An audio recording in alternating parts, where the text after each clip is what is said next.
Viral di media sosial, penampakan rumah berantakan sehabis dibobol maling. Pencurian itu malah menyisakan tanda tanya dari sang pemilik rumah.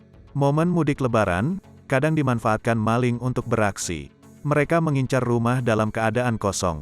Kejadian rumah dibobol maling pun menimpa seseorang bernama Paijo.